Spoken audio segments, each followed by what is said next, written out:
Hello, everyone, and welcome back to the Speaking Nerd podcast, the place to talk about all things comics, movies, TV, video games, and TV shows, I guess. Anyway, so we're continuing our Batman coverage thing, Bob, whatever you want to call it. Last time we did Batman Year One, we talked about the book, the movie, just kind of went into depth on how much me and Swfte both love that book. AJ wasn't there. He's here now. I would definitely have opinions on Frank Miller, as we all know. Yeah. I mean, I did kind of joke about that in the video, but... Year One is great, but I have opinions on Frank Miller. I'm sure we'll get into it another time. But for today... so just to give a little bit of context, at the time of this recording, we're still a little ways away from The Batman, the big Matt Reeves, Robert Pattinson movie, which we're all very excited about. And I think by the time this comes out, it'll be on the release day of The Batman, if the timing's correct. Yeah. If my calculations are correct. Yes. Yes, old chum. It'll be out by the time the movie. So, to celebrate that, I figured we'd talk about a piece of media that not a lot of people remember, but it still has a following nonetheless. We're going to talk about The Batman, 2004. Gonna build up that suspense. Yes. Anyway, so we're going to talk about the series, talk about everything we love, everything we hate, and we'll also bring up the animated movie and maybe the comic. We'll see what happens. Oh, I love the comic. I have some of the comics still. But I even have the chest plate. Yeah. And the utility belt. Before we get to that, I just want to start off with, when were you guys first introduced to this show? You can go first, David. My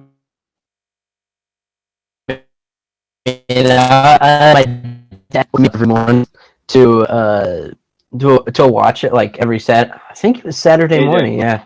For me, just start back from where you left off because you lagged a little bit. I don't know if that was for everybody, but for me, it did.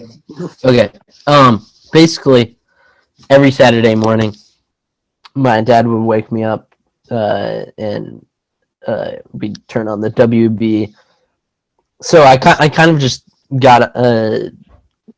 just watched the show right from the start as it was broadcasting. So it was my Batman show, and now we got the three of us. Yeah, it's a marvel. Yes. What about you, Swfte? I remember when I was a young kid, my first memory of that show was probably the episode where Joker takes the Bane serum. I had seen that on TV. It had popped on and I went, this show is really interesting. I think this is cool. And I kind of from there just started watching it whenever it was on. I kind of, when you're a kid, you don't really, at least for me, I didn't really know like, oh, this is on at 9:30 in the morning on a Saturday. I didn't really know that. So I'm just like, I'm going to go on this channel every day to see when it's on. I'll just catch it when it's on. So I would just do that. And I just was following it. And then one day I was in like a local food store and I saw a pack of DVDs of one of the seasons and I went, I have to get that. So I watched the whole thing and I was just a fan. Yeah, I bought those at this place called Hastings when I was in, I think it was Washington. I think it was, yeah. Yeah, I mean, I bought I think I bought every season at some point. What about you, Marvel? So, me and my memory with this show is kind of interesting because, I mean, it came out in 2004, which I was still living in Nova Scotia at the time. I hadn't moved yet. That was the next year. And I remember I caught a couple episodes on TV. I don't remember much. One of which that sticks out in my memory is the episode where Joker dresses up as Batman, basically dispensing his own kind of brand of justice in a way. And so that's one of the earliest episodes I remember. And then after we moved, the next thing that I remember were the DVD compilations, like the ones that didn't have, it wasn't a full season DVD, but it was like, it had like maybe 2 or 3 episodes on it. And the one I had, it was the first volume, which had the first 3 episodes on it. So I watched it for like a weekend and, got my fill of the show. And occasionally here and there, like I'd see episodes on it, like throughout the years, like just like every odd Saturday morning, like I'd just see the Batman among other cartoons. And then finally, I didn't really get to watch the entire show until years later when I got all the, I had a job, I was making money, and I bought all the seasons together on Amazon for like, I don't know, it was like $100 or something. And then I just binged it for like a month. That was the greatest thing. It was amazing. So yeah, the show certainly has a holds like this place for me. Like I think I get like a sense of obviously nostalgia, also sense of like simpler times. It wasn't really too much about, at least when I was younger, it wasn't like focusing all my mind on the story, and it was just a really cool Batman show. I think you have to do that a lot more with the animated series, and it's great for kids and adults, and I think the Batman is that as well, because now I can appreciate it as well for the story. Also, the action, like I think the Batman has the best action. It's really good. Yeah, because of like how fast the animation works, and going for more of a, I guess, Japanese or anime style for the animation really helped out a lot with the action and making everything look really good. Yeah, I mean the mid 2000s, like we were in an anime renaissance. Like anime was really popular. So the fact that a lot of the cartoons of our time, of that era, were very stylized, very anime centric, like Teen Titans, Jackie Chan Adventures, Samurai Jack, those kind of shows that really delved into that sort of thing. And Jackie Chan Adventures was made by the same people who made the Batman. That's right. Yeah. Since we're on the topic of stylization in the show, why don't we talk about our opinions on the character models? Because some of them are really different than what we're used to. I mean, Bane comes to mind, Joker comes to mind. So what do you guys think of the character models as a whole? Do you want to go first, AJ? Oh yeah. I love the character models. I understand why some people who didn't grow up with the show and just walk in and see this show with off the wall character designs would not like them. But I mean, honestly, how different they were didn't really ever change anything about how much I enjoyed them. I mean, Bane, though it looks really different, I think is great. I love the Joker design, especially. And I think just all the designs worked really well with the style and type of story they wanted to tell.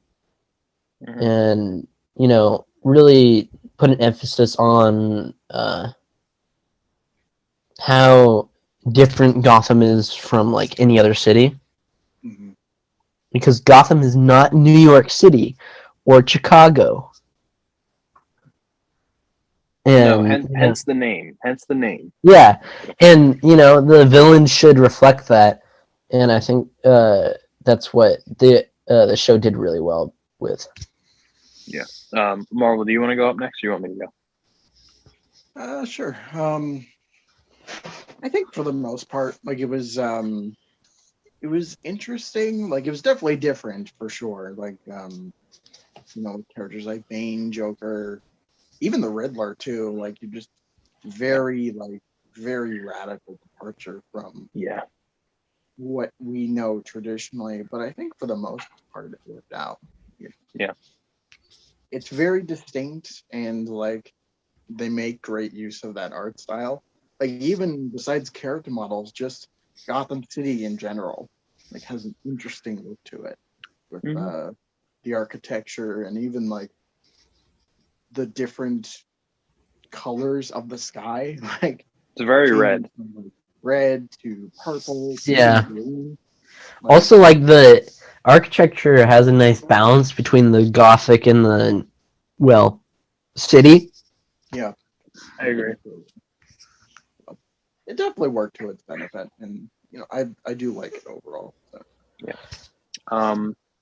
I would say for me, I personally think it's phenomenal.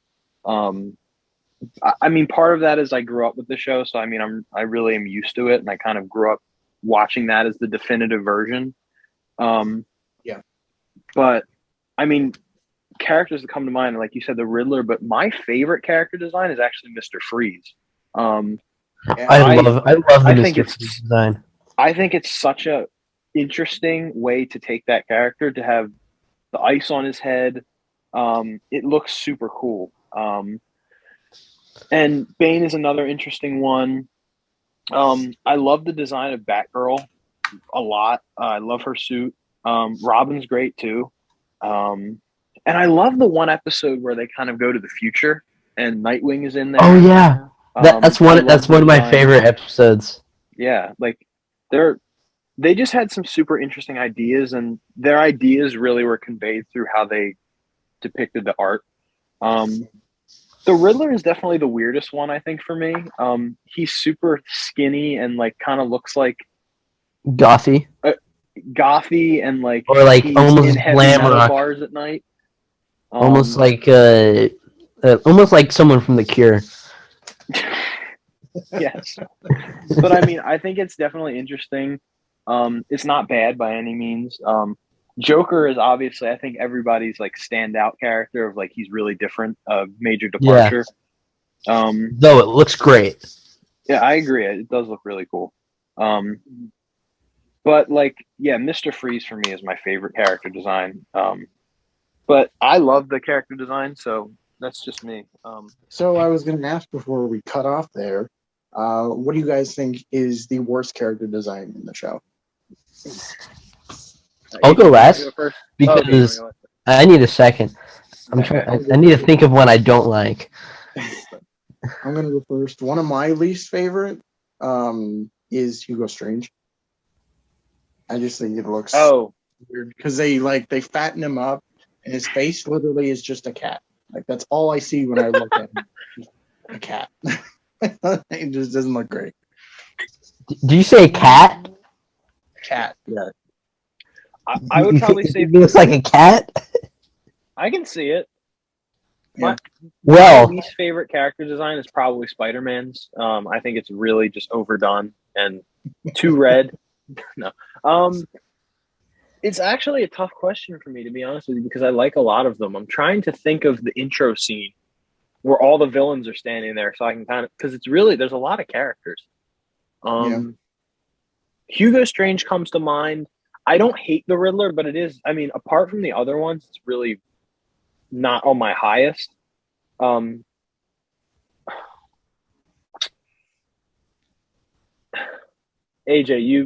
are you looking at pictures? Yes, I am. Wow.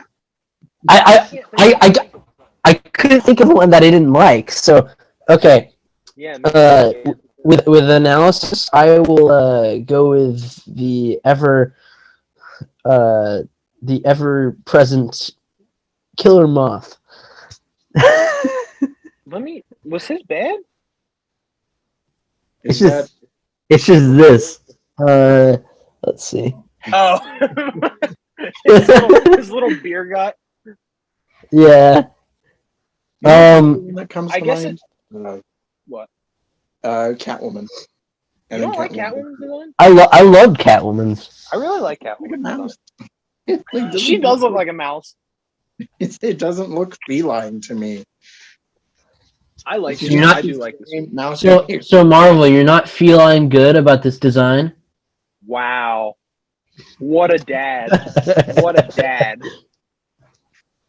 That was the You're out dad of the from Age feeling. One. You're out. Get out. Out. I guess for me, because I can't come up with a solid answer, it's between Killer Moth and Hugo Strange. I really can't think of Look one. at this ultimate character design. Is that Scarecrow? No, No, that's It's like Ragdoll or something. Yeah, what a weird one. Yeah. So yeah, that's my final verdict. That's my final verdict, guys. Yeah.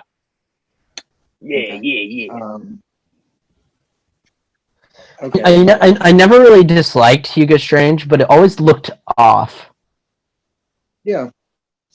It just didn't look right because he looked like a scrotum. We have a cat and a scrotum. This is an interesting lineup of things. Oh man. I don't know how you got scrotum out of that, but let's move on. So, can we all agree that the first season's theme song is one of the best cartoon theme songs of all time? Oh I yeah, can agree with that. absolutely. I think the Edge Because- is the because perfect it's- guy yeah. to do it. hmm Yeah. I like It it. is- I actually like the other ones too. They're the other theme song, but I love all the theme songs, but the first one will always take the cake. I actually did a cover of it. But Yeah. go ahead. I was gonna say because I don't necessarily hate the new theme song they put for it, like after I think season 3 onward, but yeah, it just doesn't work for this show. Hmm. Like if it was Yeah, I used see where you're for, coming from. a Brave and the Bold type show, like hey, I can definitely see that, like a very lighthearted, melody, but like when the show started, they were trying to push this, super. It's not too dark, but like there's some dark undertones in the show, Dark enough. and then it just switches to like this. Also, Yeah. they were going for more of a new feel, like because he has a smartphone, he has this like new really cool car, and he's a young Batman. That's why I think I love the first theme song so much, is that it captured the feeling of what this show was trying to do. Yeah. It worked perfectly. I agree. Yeah, I absolutely agree. And to be fair, that last season was basically Brave and the Bold. Yeah, he's like teaming up with the Justice League and all that. Yeah, I can see that. Minus women. Yeah, there's no women on the Justice. Yeah, we'll get it. He's like, we'll get it. except for Batgirl. Yeah. but she's not allowed in the Watchtower. I don't think I saw one scene of her in the Watchtower. Like, correct me if I'm wrong, but I don't remember. I don't think she was in the Watchtower. I think there's. No, go ahead. No, wait, there is one. Like the last shot of the show is just all like Batman, Robin. the last shot as they're fading. last They're shot like, of the the show. show's The last over. shot. She's On there. the Watchtower. She's there. Trust me, she's there. Jesus. She's there. Confirmed. Confirmed. Batgirl spotted in the Watchtower. Confirmed. TMZ. Were you about to say Swfte? We just cut you Oh, off. I was just gonna say, yeah, you keep bulldozing my conversation, guys. No, I'm just kidding. I was gonna say, what do you guys think of the model of the Batmobile and the gadgets? Drastically different from what we ever saw before. I would consider it sort of like a car. It's like the gadgets are like from the animated series, they're like manual, and like now we have automatic. Like it's all tech, and it's really cool. Okay, I'm just gonna say this. His version of the grapple gun, which is a batarang with a rope attached to it, is one of my favorite things ever. And the whole thing system that it comes off his wrist, I think it's awesome. I mean, I like it, but like when I watch the show now, like I can definitely tell like it was made like that to sell toys. Like that's. But then again, I was buying those toys, so was I. I think that because I got the Batman chest plate, I got the Batman remote control flying Batman, I got all the action figures, I got the utility belt that couldn't hold anything because it was a thing of plastic. Yeah. But I loved it. I think the Batmobile is very. When you look at it now, like as I'm older, it's really just a glorified sports car. Yeah. But when you're younger, that looks great. The coolest thing ever. Yeah, because like I love that car. It was the Batmobile, but it looked awesome. I agree. I really love. It's not on for me. It's not on the level of like the animated series, which is a Batmobile. Absolutely. Not even close. Like, but I think it's really cool. It's kind of the transition from like Batman animated series is just like timeless noir, whatever. Going from that to, the theme song is done by like the lead from U2. We got this like updated Batmobile that looks it looks fresh, it looks new, and he's 3 years into being Batman. And also they had to differentiate themselves from Batman and the animated series in all ways possible, because that's what they were fighting against, just being a copy of Batman animated series, or just failing at being the copy. Mm-hmm. Yep. And I think doing those differences and making all of those like the Batmobile and all of his tools kind of advanced did a lot for the style of the show. And it did great for action figures. Not for my parents' wallet. Commercial. I remember there were like special features on the Batman DVD, like special features of going into the office of the toy manufacturer. Yeah. And I watched that way too much.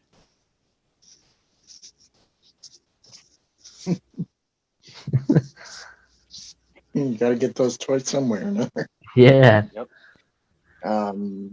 I guess now we can just kind of go by the show season by season, talk about things we like, talk about things we didn't like, and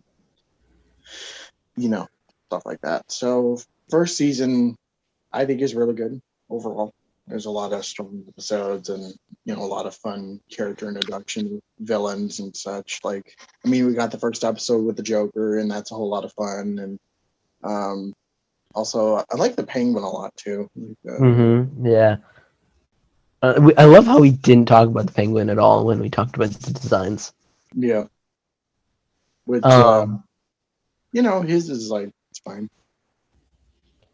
It wasn't that big of a change compared to like the other designs. I really like the red suited version of the Penguin in that show. We only got it for I think one episode, but yeah, I love that costume. Yeah. And then one thing I loved about the first season was Ethan Bennett. I was just gonna bring that up. Ethan Bennett was. Show. I wish he was a mainstay of like comics. Yeah. I've always wanted Ethan Bennett in the comics. Like if I did, I don't know, 2 Batman trilogies or something, I would put Ethan Bennett in it. Also, just a side note, I have Baja Blast and Oreo Cakesters, so I will mute my mic while I'm doing this. You're gonna die. You're gonna die. Yeah, that's diabetes overload there. Yeah. Yeah, Ethan Bennett, like, is a really like good side character. Her like him and Ellen Yindel. Ellen Yin. Yin. Is it Yin or okay? It's Yin, yeah. I love both of their characters, and the downward spiral, like downward arc of Ethan in the show is really great. Yeah, well, it's like because by the end of the first season, he turns into Clayface, and it's like, Yeah, that's tragic. Yeah, especially for a show that was, for the most part, marketed as a kid show. Yeah. Yeah, like it definitely like was probably the darkest part of that entire show. Like just all seasons, because I don't remember if there was anything past season 3 that really lived up to that. But I mean, besides like Dracula. Yeah, we'll get to that. So one of my things about this show, and this kind of, it's not only just for the first season, but it kind of spreads out the entire show. But like, as much as I love the interpretations of both the Joker and the Penguin, I feel they are overused too much. Well, yeah, because those were the characters that I assume did the best, like with TV watches or whatever, or most popular with, like, I don't know. But yeah, they did use them a lot. Children. Yeah. Because every child loves a crazed maniac with green hair that wears no shoes and a fat rich guy in a business suit. Yeah. But yeah, it got to the point where like they started introducing villains less and less, which for some of them, like they had some really interesting takes on those characters. But I liked the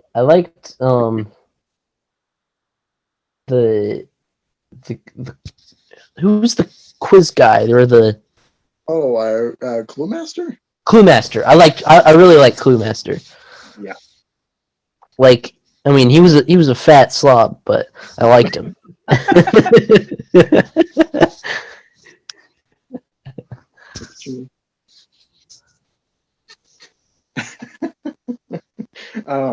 Like, he was a miserable excuse for a human being, but I liked him. Yeah, no, definitely like an interesting person, that character. Like a very like, D-lister, I would say. Yeah. I mean, Batman literally defeated him by saying, "What's the identity of the Batman?" Yeah. And then he just punched him out. Yeah. What's the identity of the Batman, Cluemaster? You know what? I didn't particularly care about that episode, but I do like that moment in there where he's like, yeah, like it's not a especially remarkable episode, but it's a fun episode, and it is very like. I mean, a lot of the show is just kind of one-off like episodes. There's not really a whole lot of arcs in the show itself. Maybe like for like Clayface or Poison Ivy and Batgirl. Yeah. The alien invasion, I forget the name of the aliens, but like really towards season 4 or 5. Like that's really it. Yeah, I mean also the Batman's growing suspicion of Strange. No, I think that's my biggest issue with this show is that there wasn't really any character arcs. Really significant ones. Apart from Bennett, and that's really the most significant one, and that was in the first season. Yeah, there's not really a lot of like. I think the one problem the show had was like the whole show was about getting Batman to be a team player, but that's like for 5 seasons. Right. It's all about him, getting to work with others, but that's really the only character arc from Batman to go through when they're not like trying to do anything different. And like they could have done well to do like, well, in our like do more of a, I guess, episodic approach. I mean, like something like Mystery Incorporated, which was around the same time, but that was a little bit after, I think it was.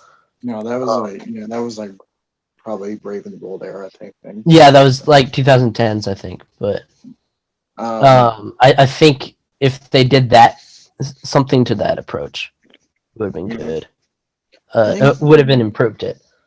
I think that kind of leads into one of my issues. Show it, one things we don't like, but the show never really had a level of consistency. Like it was very schizophrenic. It never really had much Very schizophrenic. identity that it held. The psyche of the show did not have a stable psyche, just like Ethan Bennett. Like the first two seasons, they're trying to do this dark but like somewhat, not lighthearted, but like approach where it's like where Bruce Wayne gets to play basketball. Yeah. It's like they're having fun with it, but like there's still those dark undertones, and then by the time season 3 hits, it's like, who cares? This is a fun team up show with Batman and Batgirl.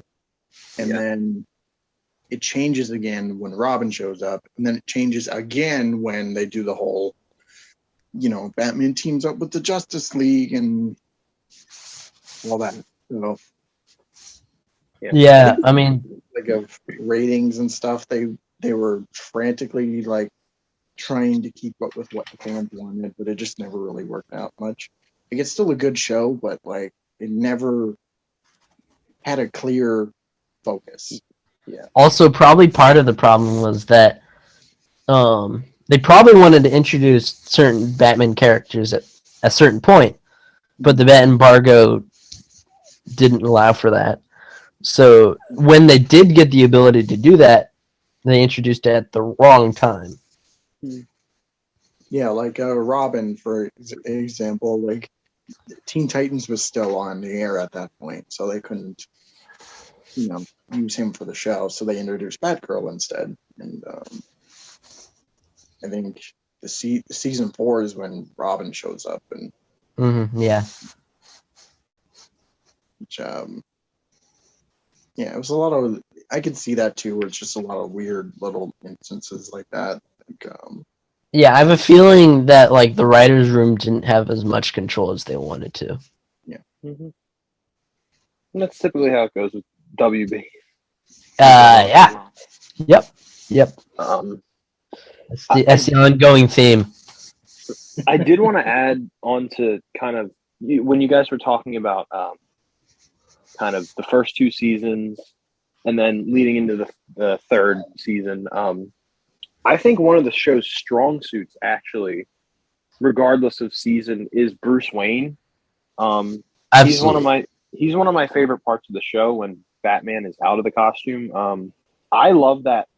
I don't think it's perfect, but I like the approach that they took initially. It did kind of go downhill, but initially I liked the idea of him being this very playboy billionaire, kind of like an Arkham Bruce Wayne.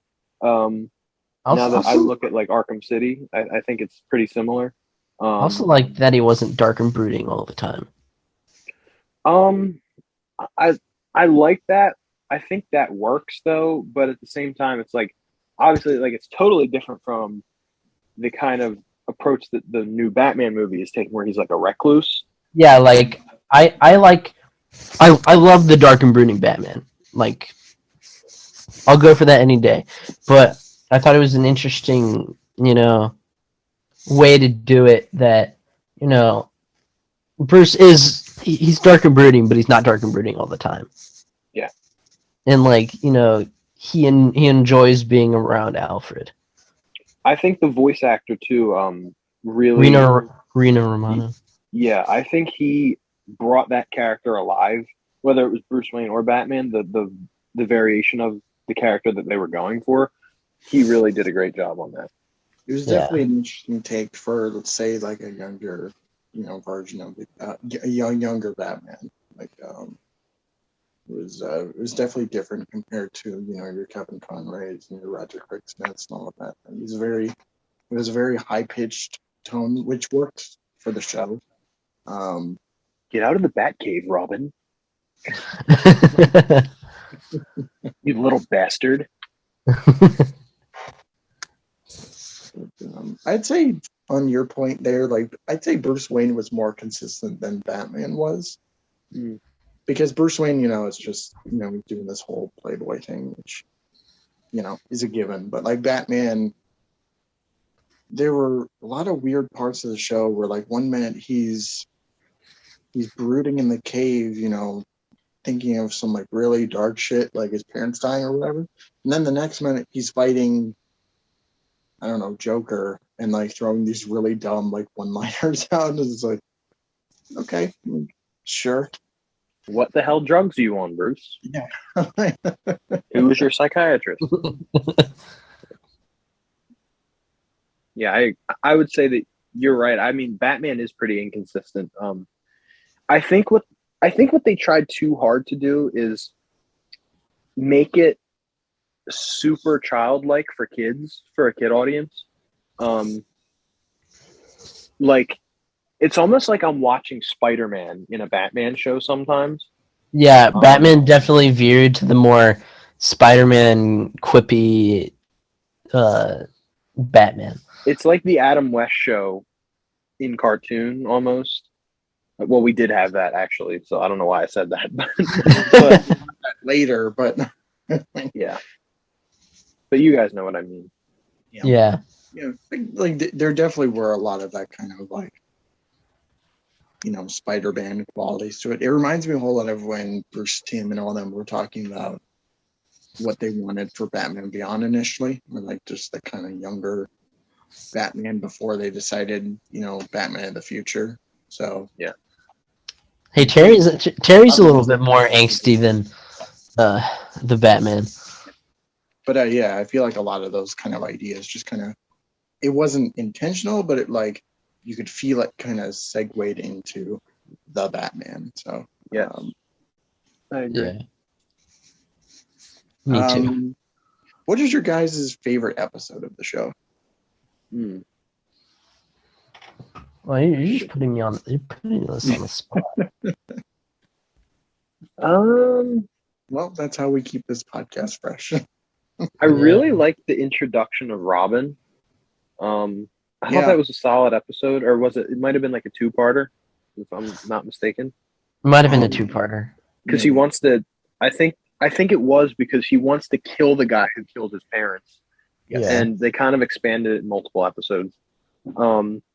I thought that was a pretty strong story. I wish that obviously Robin had more of a character development after that, because he was just kind of the same, like all over the place kind of character. But that's one that stands up. I really like the episode where Penguin has his two like henchmen, the knife hand henchmen. That was a good episode. Like the bird ladies. Yeah. I like the one where Joker takes the Bane serum, just because that was the first episode that I was introduced to that show with. Yeah. And all the Ethan Bennett ones are great. I think those are standout. I think on anybody's list for this show, because that was like the defining moment in the first season and one of the big moments in the show. Yeah. So I would say those ones are probably in my top. Yeah. So now I'll leave it to you guys. Do you want to go next, AJ? Sure. I love Strange New World. The episode where Strange does like the whole zombie apocalypse thing. That's right. Yeah. I forgot about that. I think that's a cool ass episode. That was a like insanely good episode. Like, super dark. Well, it didn't feel like something they would put on kids' television. Yeah. And it focused on Batman like kind of being alone and being the detective and kind of running against time to save the day. I also love the last 2 episodes of season 1. The transformation of Ethan Bennett into Clayface. I think that was the last 2 episodes. Yeah. I mean, I've always, I mean, there's just so many episodes. I love the Riddler introduction. Love the first episode. The very first episode of the show with the introduction of the Joker was just amazing. On to you, Marvel. You mentioned the Robin one, which I think is really strong. The Ethan Bennett stuff is a given. One of my favorite episodes. It's not really action packed, but it's Batman and the Riddler, and they're trapped in like a shipping crate or something. Wasn't it like underwater?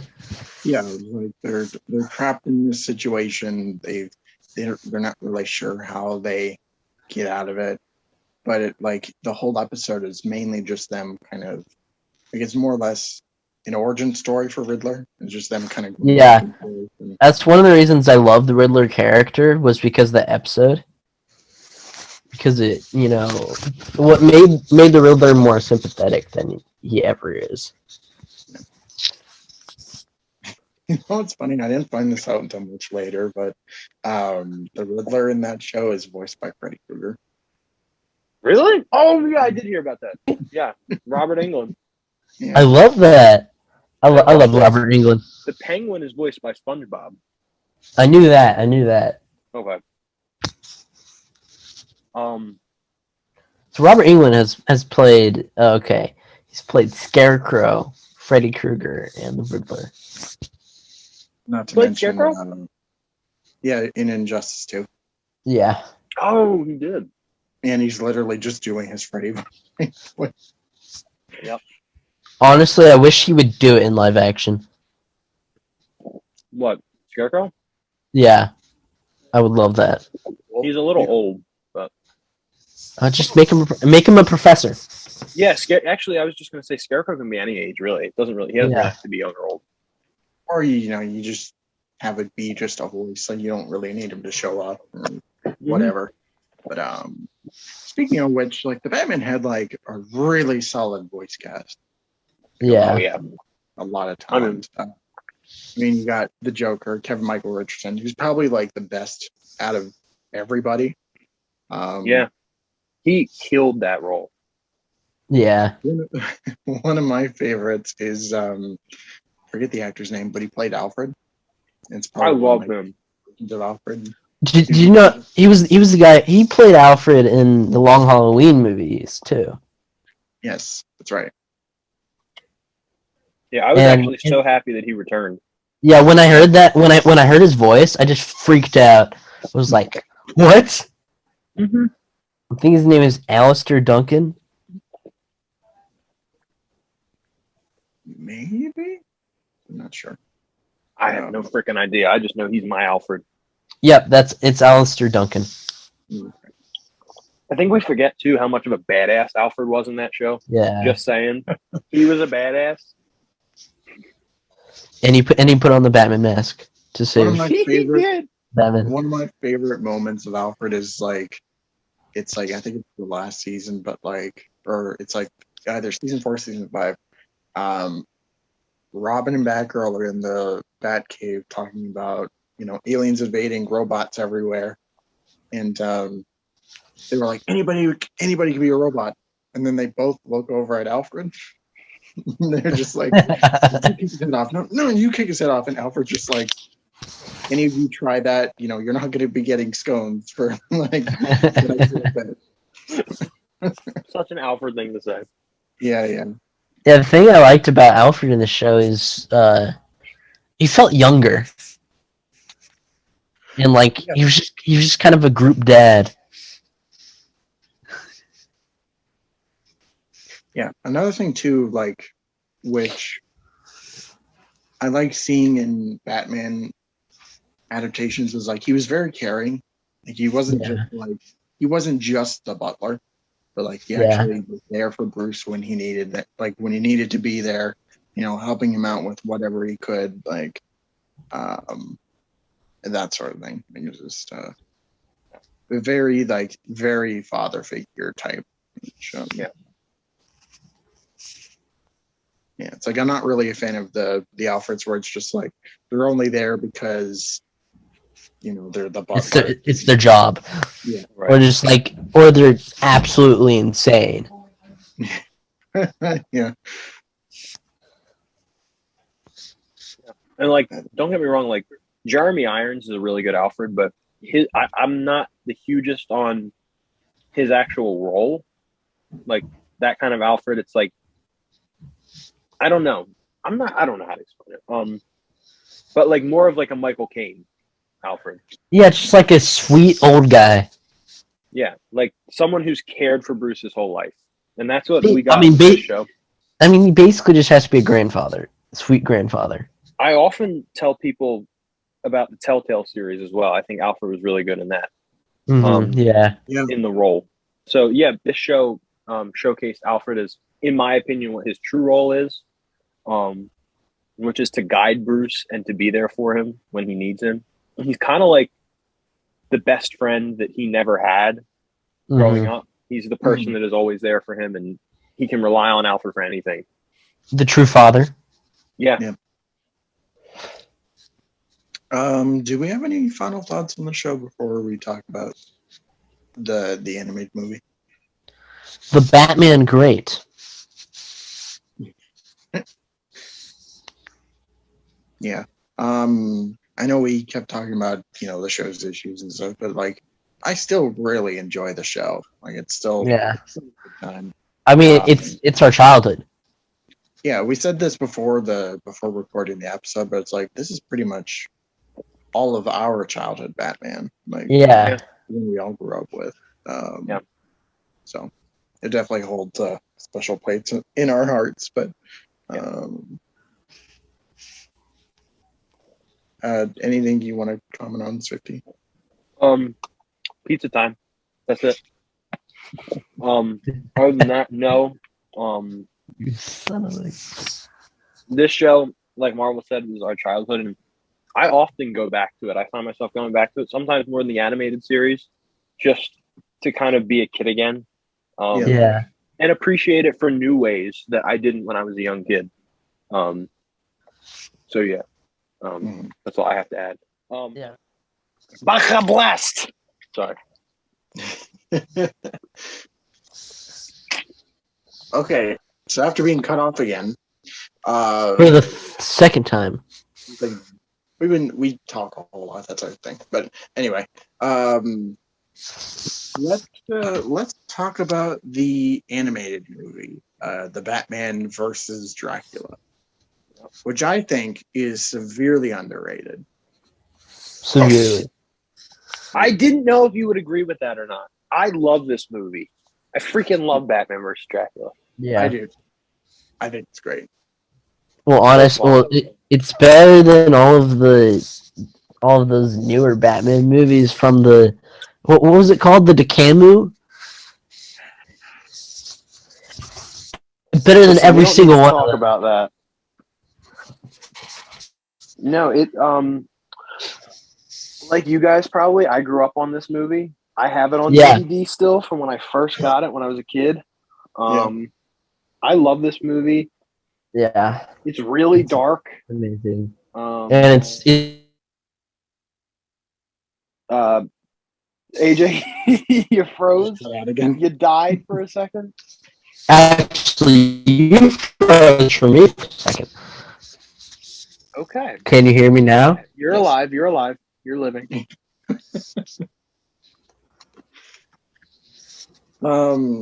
Yeah, I think the movie's great. Like just everything about it. It's more or less. I mean, it's still an extension of the TV show, but like, it has a lot of darker elements to it, and that's one of my favorite depictions of Dracula ever. Yes. And that moment when Batman beats Dracula. Yeah. The Batman. So good. You're nuts. My favorite scene is actually when they first meet on the rooftop, and Yeah. like talking about just how like the concept of like killing people or turning them into vampire slaves, and then Batman just gets his ass handed to him by the fucking Dracula. That's great. Like, I had a nightmare about this movie. I had some too when I was younger. Really? Well, the funny thing is, I wasn't scared when I watched the movie. I was scared But of Vampire Joker scared the shit out of me. Especially when he's in the place drinking the blood. That scared the shit out of me. In the blood bank? Yeah, in the blood bank. Scary. That freaked me out when I was a kid. It still freaks me out. I'm a little bitch. I think it was unconsciously like freaked me out, but who the hell would see Joker hunched over in a blood bank going, like, it scared me. I was freaked out. I still am. I remember, this is off topic, but I remember my older brother got scared of the were-rabbits in Wallace and Gromit.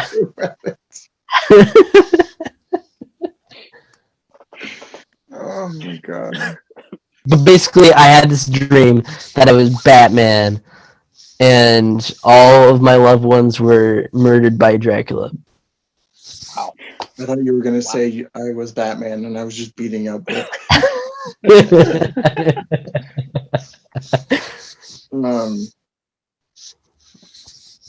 Yeah, I don't think, like, as a kid, I was never really scared of this movie. It's probably because, like, I was already desensitized by the internet at that point, like, just looking at the most gruesome shit. But, yeah, he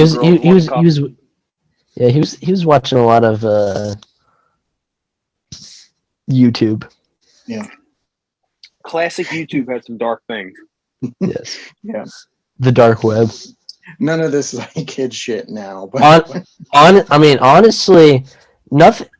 I mean, nothing's really ever like scared me. But I don't know. The deep dark unconscious.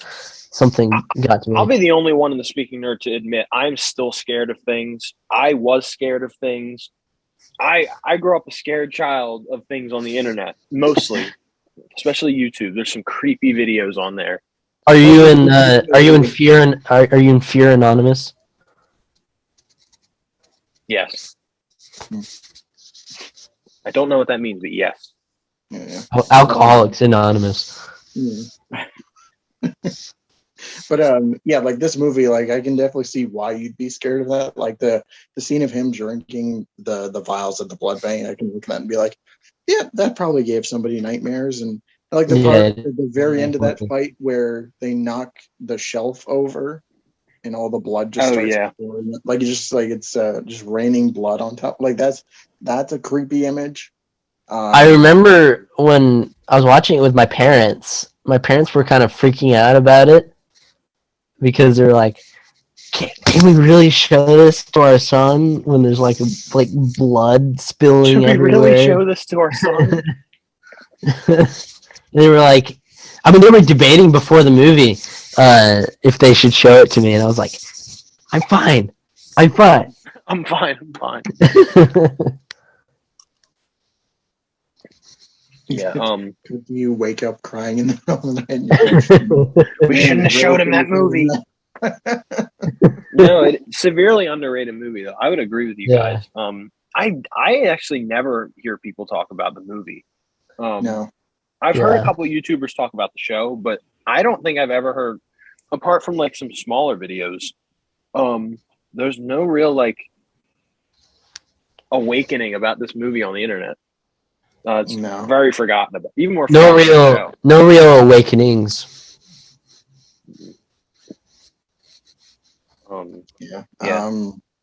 Yeah, Dracula is probably one of my favorite villains in that universe, that continuity. And it's just like he was at both times. Like he could be terrifying, he could be like suave and cool, he could be like crack the joke here and there. Like I really like that scene when they're at the like Wayne Mansion dinner.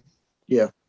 And there's a lot of like subtext in the conversations between him and Bruce, or him and Alfred. Yeah. Yeah, he's, the part where he's talking to Bruce Wayne, and then the guy brings over the steak tartare. Oh yeah. Yeah. Beef steak tartare. Shit like that is funny to me. And another thing too about the movie that I didn't think of until now, it's the only time we see Vicki Vale in that universe. Yeah, that's what I was about to bring up. Yeah. Yeah, well, he brought it up first, okay? You know what? Right? You know Do what? you you son of a bitch? I'm gonna jump through this screen and just kill you. Jump through this screen. Yeah, like she shows up for the movie and then she's never seen again. Yeah. Maybe she was taken by Dracula. Maybe. Yeah. She just died.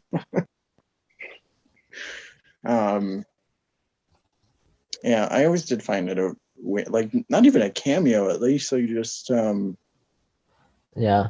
she's just gone. Yet again, Vicki Vale is forgotten. Yeah. Yeah. You know what? It was pretty much, this movie is pretty much almost, in terms of that relationship, it's beat with Batman 89. Mm-hmm. Yeah. Yeah. Agreed. I mean, is there much else to say about this movie, do you think? Good. Yeah. Yeah, it's a good movie. Penguin is the best part of it.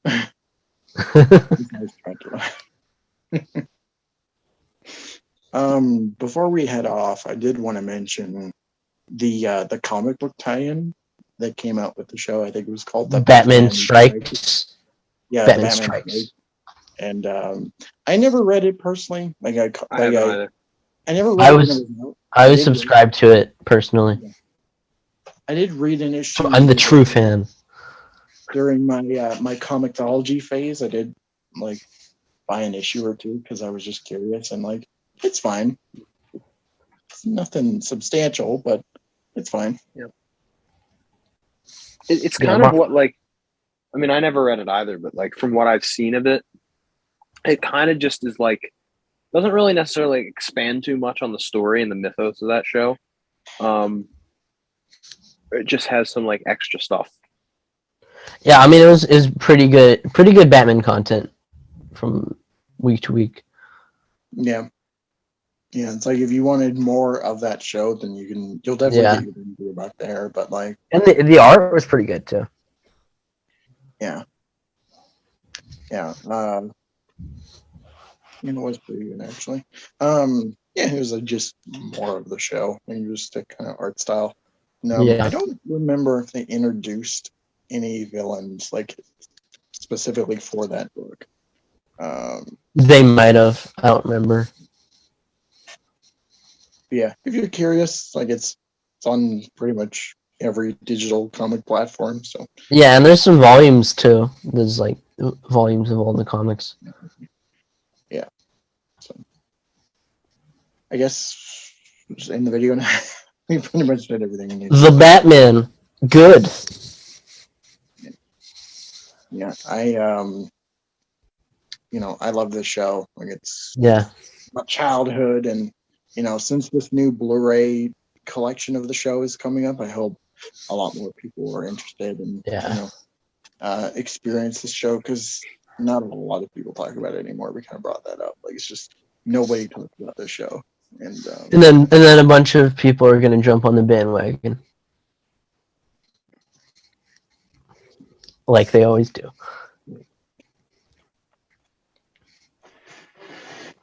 Yeah, you're gonna get those fanboys who'd be like, "I just watched the show for the first time." And I've been a fan of it for the entire time. Well, do you want me to give you the outro? Yes. Here we go.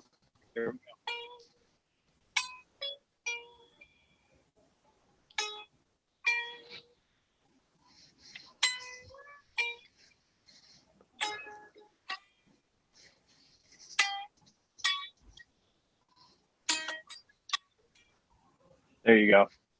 Yeah, That's it. Beautiful.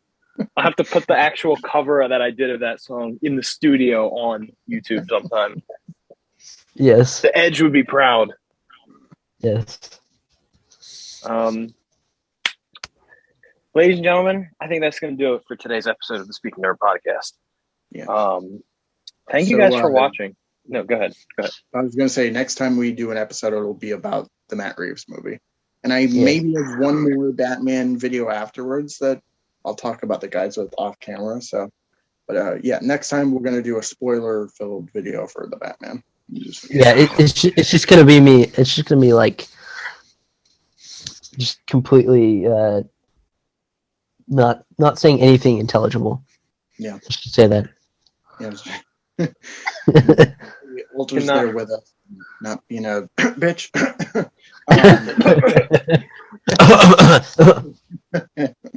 But yeah, I can't wait to see the movie and chat about it with you guys. So, you guys. Anyway, outro, Swfte. Ladies and gentlemen, thank you for watching another episode of the Speaking Nerd podcast. Be sure to follow us all on Twitter. Subscribe to our solo YouTube channels. I'm sure they'll be in the link the description below. And comment what you guys think of this show, if you've seen it, if you haven't, and if you're excited for this new Blu-ray edition of the show coming. Yeah. So, as always, guys, stay nerdy. And as we say on Intensive Treatment, stay locked up. And we will see you all after the Batman comes out. Also, tune in next time. Same bet time. Same bet channel. All right, guys. Peace out.